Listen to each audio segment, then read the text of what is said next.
정말 듣도 보도 못한 관세가 상호 부과돼 있어요. 무역이 실질적으로는 중단된 상태라고 봐야 될 것 같습니다. 중국도 급하고 미국도 급합니다. 관세는 아름다운 거고 이건 미국한테 플러스 요인만이고 마이너스 요인은 없다라고 얘기했지만 마이너스 요인이 먼저 나타나면서 생각하지 못한 상황들이 걷잡을 수 없이 벌어지고 있는 거죠. 관세가 50%가 넘어가면 마진율이 없다는 거죠. 그럼 하나도 안 남는다는 겁니다. 1600만 개 정도의 일자리가 증발될 상황이다. 네, 안녕하세요. 저는 한국외국어대학교 국제지역대학원에서 중국을 공부하고 연구하고 학생들과 같이 고민하는 강준영이라고 합니다. 현재 미국과 중국의 관세 상황은 어떤가요? 트럼프 대통령이 취임한 이후에 현재까지 중국에 대한 관세가 145%입니다. 중국도 여기에 대해서 한 발짝도 물러나지 않으면서 125%의 맞대응 관세를 부과했죠. 그래서 145 대 125라는 정말 듣도 보도 못한 관세가 상호 부과돼 있어요. 그러니까 무역이 실질적으로는 중단된 상태라고 봐야 될 것 같습니다. 거기에다가 한 10월 8일인가요? 제 기억에 이렇게 되면은 중국산 선박의 미국 입항에 대해서 톤당 $50를 부과하게 돼 있고 외국 선사도 중국산 배를 쓸 경우에는 톤당 $18. 굉장히 구체적이죠. 그럼 이제 아시다시피 무역선이라는 게 수만 톤씩이잖아요. 그러면 아마 배 한 척당 100만에서 150만 달러 정도의 입항료가 들어가는 겁니다. 그럼 이게 고스란히 관세 역할을 하는 거죠. 그러니까 이런 전체적인 흐름을 보면 이제 더 이상 무역을 할 수가 없는 상황이고, 그런데 양측이 다 급해요. 중국도 급하고 미국도 급합니다. 미국은 특히 이제 트럼프 대통령이 쓰는 말로 관세는 아름다운 거고 이건 미국한테 플러스 요인만이고 마이너스 요인은 없다라고 얘기했지만 실제로는 마이너스 요인이 먼저 나타나면서 생각하지 못한 여러 가지 상황들이 걷잡을 수 없이 벌어지고 있는 거죠. 미 국채 문제라든가. 사실은 중국이나 미국의 주요 무역 대상국들의 관세를 최대한 부과해서 그걸 가지고 무역 적자에서도 벗어나고 그다음에 재정 적자를 해소하고 그래야 또 인플레도 안 일어나고 그죠? 그러면서 또 일자리도 창출하고 이게 소위 트럼프 대통령의 마스터 플랜이란 말이죠. 그런데 관세 전쟁이 본격화되기도 전에 물론 이제 일부 된 데도 있죠. 부정적인 요인들이 더 먼저 나타나는 거예요. 주식 시장이 요동친다거나 무엇보다도 미국인들의 이제 심리가 이렇게 가면은 디플레이션 오는 거 아니야? 내가 뭐 몇 개월 안에 새로운 잡을 찾을 수 있을까? 이런 그 걱정들이 많이 앞서가는 거죠. 그러다 보니까 1분기에 수년 만에 처음으로 0.3% 마이너스 성장을 한 거예요. 그럼 항상 우리가 뭐 숫자가 있는 거죠. 그런데 플러스 성장을 해도 될까 말까 한 상황에 관세가 그렇게 트럼프 대통령이 좋아하는 말로 아름다운 건데 뷰티풀한데 이게 안 그렇게 나타나는 거죠. 그래서 미국도 일종의 부정적 요인이 긍정적 요인보다 먼저 나타나는 현상이 발생을 했고 그리고 전략적으로는 분명히 전 세계 에서 소위 미국으로부터 지나친 이익을 받는 수출국들에 대한 공정성을 확보하자. 그래서 관세를 내가 부과하는 거다라고 하는 게 트럼프의 생각이에요. 그래서 상호 관세라는 거를 뭐 전 세계 70개국을 대상으로 일단 때렸단 말이죠. 물론 그 중에는 뭐 사람 안 사는 데도 있고 그게 조사가 제대로 된 거냐. 그거는 관세하고 관계없는 무역 적자율이지 그게 어떻게 상호 관세율이냐 뭐 여러 가지 얘기가 있었지만 어쨌든 트럼프는 그런 걸 밀어붙인 거죠. 전략적으로는 분명하게 미국으로부터 과도한 무역 이익을 가져가는 데를 척결을 하고 그 다음에 그 가장 핵심은 역시 중국이잖아요. 그러니까 중국 견제 이거에 대한 전략적 확실성은 분명하게 있어요. 그런데 그거를 이행하는 전술적인 방법에는 불확실성이 너무 많은 거죠. 그래서 사실 미국은 국제 리더십까지도 내팽개친 것처럼 보이잖아요. 그리고 뭐 내가 왜 전쟁에 참여해서 다른 나라를 지켜주냐부터 시작해서 다양한 형태의 트럼프식 관세주의가 이제 횡행한단 말이죠. 그러다 보니까 이제 미국 국내 경기도 안 좋아지고 국제적으로도 온갖 국가들을 대상으로 관세 전쟁을 하다 보니까 신망도 잃어가고 이런 상황이었어요. 그리고 무엇보다도 어느 나라는 마찬가지지만 서민 경제가 문제거든요. 돈이 있는 사람들은 일반적으로 일정 부분 버틸 수가 있어요. 그런데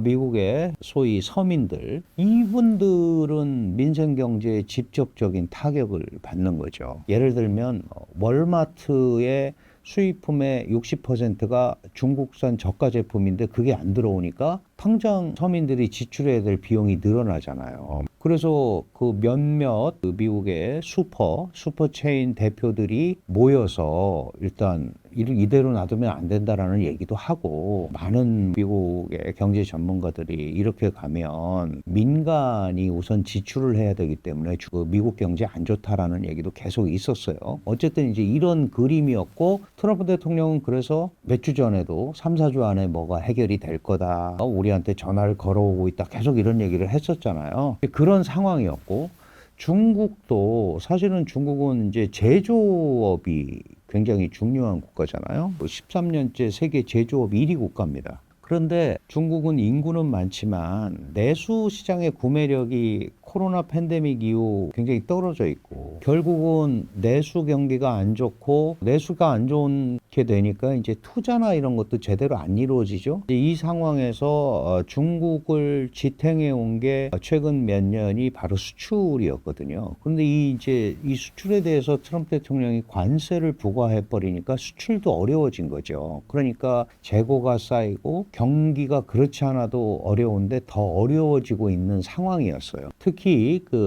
미국에 대한 수출이 상당히 많잖아요. 물론 이제 무역 의존도로 보면 예전에는 19%, 20%까지 갔다가 최근에 무역 다변화를 통해서 중국이 대미 무역 의존도 수출이 13%대로 줄었습니다. 그런데 그게 그냥 줄은 게 아니고 사실 우회 수출을 많이 한 거죠. 베트남으로 공장을 옮겨서 거기서 간대거나. 그리고 베트남이 상호 관세를 46%나 부과받은 이유가 있는 거죠. 그다음에 캐나다, 멕시코도 마찬가지입니다. 이 우회 수출을 하는 기지로 썼기 때문에. 그러니까 결국은 이제 무역 컨테이너들이 보도에 보면 뭐 8층 높이로 항구에 쌓여 있다. 그러면 저거를 어떻게 할 거냐? 미국이 안 사주면 다른 나라로 밀어내기 수출을 할 거고, 그럼 전 세계적으로 또 다른 재앙이 오는 거 아니냐? 이런 얘기도 있고. 결국은 중국이 공식적으로 발표를 하고 있지는 않은데 자료를 보면 일반적으로 무역 수출의 마진을 10에서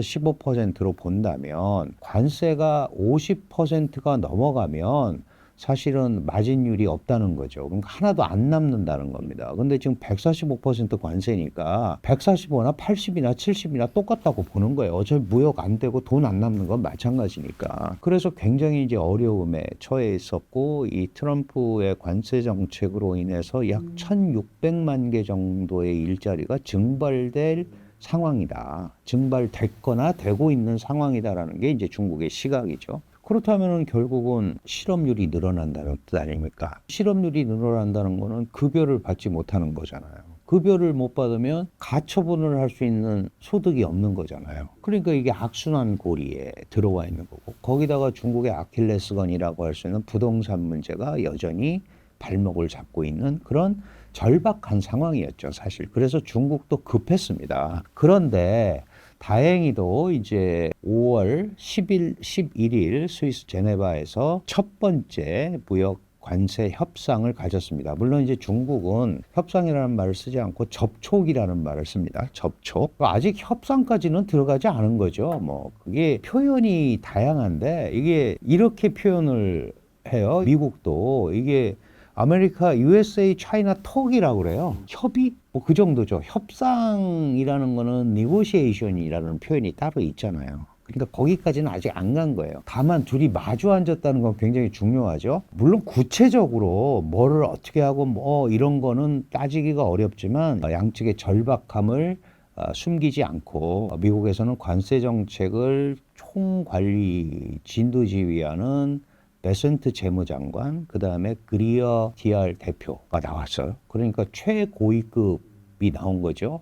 중국도 실질적인 경제 실세로 불리는 허리펑이라는 부총리가 있습니다. 국무원 부총리. 1대1로의 집행자로 알려져 있죠. 시진핑과 한 40년 지기고 아주 시진핑이 신뢰하는 그런 경제 실세입니다. 그 다음에 이청강이라고 상무부 차관인데 미국으로 치면 무역대표부 대표 같은 역할을 하는 거예요. 일종의. 그 다음에 왕샤오홍이라는 공안부장이 가는데 공안부장이 느닷없이 왜 가냐. 펜타닐 치안 책임자입니다. 그러니까 미국이 계속해서 펜타닐 문제를 들이대고 보편 관세 10% 때리고 펜타닐 관세를 중국에만 20%또 부과했잖아요. 그러니까 이럴 만큼 미국은 특히 이 문제에 대해서 굉장히 심각하게 생각하고 있다. 그러면 중국도 그 부분에 대해서 성의를 보인 거예요. 왕샤오홍이라는 치안 공안 책임자가 간다. 그 펜타닐 문제에 대해서 우리가 얘기를 하겠다. 이게 왜 중요하냐면 그 전에 우리는 펜타닐 자체를 만드는 게 아니고 펜타닐의 원료가 되는 것만 생산을 했고 그게 멕시코나 이런 데서 가공이 돼서 들어가는 건데 왜 자꾸 그걸 우리한테 그러느냐라는 게 지금까지의 입장이었어요. 그런데 그게 아니고 이제 여기 만들었기 때문에 그게 가공이 된 거잖아요. 이제 그거를 처음으로 의제로 받아들인 거죠. 아, 이거는 내가 계속 이렇게 모르는 척하고 있으면 안 되겠다. 계속 모르는 척하면 나중에 협상의 여지가 축소되겠죠.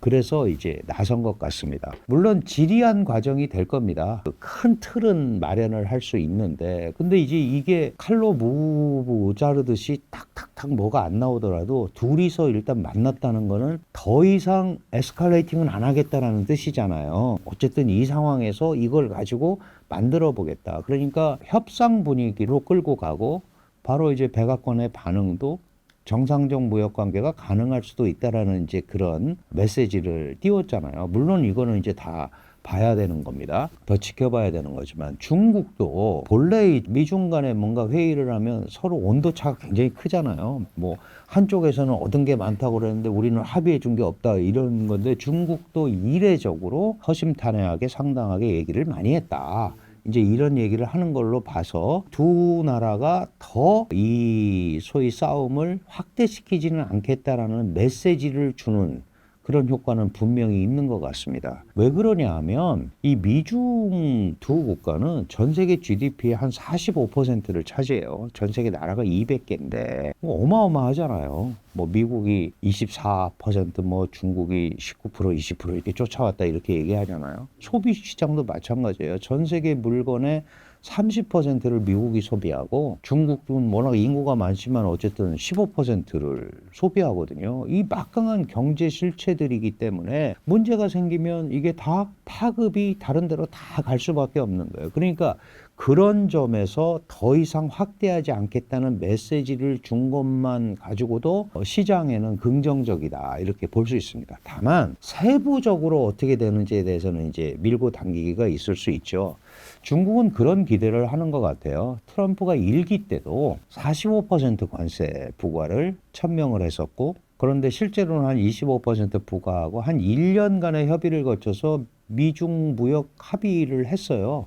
근데 바로 코로나 팬데믹이 터지는 바람에 집행이 제대로 안 이루어졌죠. 주로 뭐냐 하면 미국산 에너지, 미국산 농산물을 2,500조 정도 구매한다 이런 거였어요. 근데 그게 집행률이 60%도 안 된다. 뭐 그래서 그거부터 다시 돌려놔야 된다. 그러니까 이런 무역 협상이 세부적으로 가는 데까지는 상당 기간 시간이 걸릴 수밖에 없거든요. 중국은 그런 생각을 하는 거죠. 이 트럼프 대통령이 내년 11월에는 중간 선거라는 시험을 봐야 된단 말이죠. 그러면 그때까지 시간을 가지고 좀 가야겠다. 물론 그 시간을 가지고 가는데 중국 경제가 어려워지면 중국도 안 되잖아요. 그래서 이게 마냥 끌 일은 아니고 일정 부분 봉합할 건 봉합을 하고 하면서 정상적인 무역 시스템. 지금까지 나온 얘기 중에 그 핵심은 서로 모르는 척하고 자기 얘기만 하지 말고 협의체를 만들어서 상호 의견 교환을 해보는 건 어떠냐.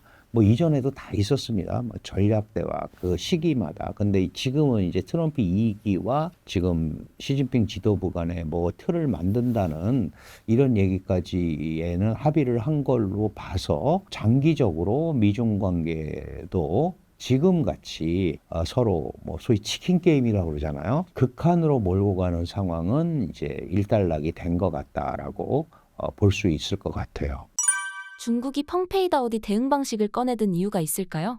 펑페이라는 게 대적해 주겠다. 사우디라는 게 끝까지라는 뜻이에요. 우리는 협상을 원하지만 미국이 우리를 압박을 하면 펑페이 사우디. 그러니까 끝까지 결사항전을 하겠다는 의지를 얘기하는 거예요. 그러니까 무슨 얘기냐면 밀리지 않겠다는 거죠. 예를 들어서 이 시진핑 지도부는 그런 생각을 가지고 있죠. 이제 중국이 개혁 개방을 통해서 상당한 세계적 영향력을 갖고 있고 산업 클러스터가 형성이 돼 있고 제조업 클러스터는 중국을 따라갈 데가 없잖아요. 그 전 세계 글로벌 밸류 체인의 한 40%를 중국이 담당하고 있다라는 자신감도 있죠. 거기에 중국은 사회주의 체제의 속성상 위로부터 아래로의 명령 체계가 여전히 가동이 되고 있고 버티기, 지구전은 다른 나라보다 훨씬 세게 돼 있어요. 우리가 잘하려고 하는데 미국이 저렇게 우리를 못 살게 굴면 지금 어떻게 하냐? 우리가 똘똘 뭉쳐서 이거를 돌파해야 될 거 아니냐. 애국주의를 이렇게 강조하면서 돌파구를 다른 데보다는 더 잘 마련할 수 있는 국가거든요. 이런 부분을 가지고 미국한테 밀리는 모습을 안 보여줘야겠다라는 게 시진핑의 생각인 겁니다. 미국의 힘이 중국이 볼 때는 예전 같지 않다는 거죠. 어쨌든. 그리고 트럼프 대통령이 들어와서 지나치게 미국 중심주의, 미국을 위대하게 다시 위대하게 이런 얘기를 지나치게 강조하다 보니까 미국과 다른 국가들 간에 틈이 많이 생기거든요. 그러면 미국을 극복할 수 있는 절호의 기회라고 생각을 하는 거죠. 그리고 혼자 극복하려면 너무 힘든데 트럼프 2기 행정부가 쓰는 게 일종의 고립주의, 예외주의적인 거잖아요. 우리만 잘 가면 돼 이런 거잖아요. 이 틈에 중국은 어떤 생각을 하냐 하면 지금 우리가 다자무역 질서를 이렇게 잘 지켜왔고 지구촌이 이렇게 살아왔었는데 갑자기 미국이 저렇게 나오니 내가 다자무역의 선봉에 서서 미국과 틈이 생긴 국가들을 규합을 해서 새로운 형태의 다자무역을 할 수도 있는 거 아니냐 이런 거를 바로 소위 미국에 대항하는 일종의 뭐 연합전선까지 꾸려지기는 어렵지만 그런 역할을 하려고 중국은 생각하는 거예요. 이런 표현이 적절할지 모르겠는데 트럼프의 좌충우돌식 관세 정책이 오히려 중국이 세계적으로 상대적으로 굉장히 안정적으로 보이게 만들어줘 버렸잖아요. 우리가 그런 거 중국은 점잖네 조용하네. 사실은 별로 대항할 방법이 없어서 그래요. 중국도 급한 건 마찬가지잖아요. 그리고 이게 오래 가면 중국은 물건을 만들어서 팔아야 되는 국가이기 때문에 내수가 받쳐주지 않으면 그게 창고에 쌓이게 돼 있고 중국은 어려워질 수밖에 없어요. 물건을 만드는 업체가 은행 대출 받아서 하기도 하고 그럼 그게 팔리지 않으면 대출 못 갚잖아요. 그러니까 이런 것들이 악순환이 되기 때문에 이게 결국은 금융위기까지 갈 수도 있는 거거든요. 지금 마라라고 합의라는 거 나오잖아요. 플라자 합의로 불리는 제2의 플라자 합의로 불리는 미국이 약달러를 시전을 해서 제조업을 강화하겠다라는 건데 결국은 일본하고도 협상이 잘 안 되잖아요. 그래서 일본은 플라자 합의 아픈 경험이 있고 그다음에 트럼프 대통령이 일본 자동차의 미국 진입을 다양한 방법으로 막으려고 하니까 일본은 사실 그거가 없으면 도요타, 혼다 이런 게 없으면은 사실 안 되잖아요. 그래서 이시바 총리가 직접 마주 앉았음에도 아직까지 타결이 안 되고 있는 상황이에요. 중국은 이런 거를 지켜보고 있는 거죠. 며칠 전에 영국과 첫 번째로 우선 협상 대상국 중에 첫 번째로 미국과 영국 간의 무역 합의가 도출이 됐다. 근데 사실 영국에는 상호 관세 10%밖에 부과 안 했고 실질적으로 교역도 많지 않습니다. 그리고 EU에서 탈퇴했기 때문에 완전히 독립돼 있잖아요. 그러니까 영향력이 별로 없어요. 그런데 어쨌든 이런 거를 맺으면서 그게 트럼프한테는 굉장히 중요한 거죠. 내가 지금 관세 협상을 주도하고 있고 많은 국가들과 얘기를 하고 있고 영국이 첫 번째 케이스다라는 걸 보여준다는 의미에서 굉장히 중요한데 어쨌든 전반적인 흐름도 미국 편대로 안 가고 있는 거예요. 중국도 급하지만 지금 상황은 일단은 지구전 버티기는 중국이 조금 더 체제의 속성이나 이런 것 때문에 유리해 보인다. 다만 그 유리한 게 진짜 유리한 거냐? 그거는 꼭 그렇게 얘기할 수는 없습니다. 잠시 버티기에는 괜찮지만 결국 내수 투자 그 수출이 이제 나름대로 잘 돌아가야 되는 구조가 형성이 돼야 중국 경제는 발전할 수 있는데 그 부분이 해결이 안 되는 상태, 그리고 내수가 부동산에 발목이 잡혀 있는 상태, 수출은 미국 관세의 영향을 받는 상태. 그렇다면 신규 투자가 일어날 리가 만무하고, 결국 투자는 정부가 고정자산 투자 형태로 SOC 건설 이거밖에 없는데 그것도 한계가 있는 거잖아요. 그러니까 이게 중국 경제도 총체적으로 어려운 거죠. 그런 의미에서 이번에 협의라도 시작을 한 것 자체는 양측에 상당히 긍정적인 효과를 줄 수 있는 것은 분명해 보입니다.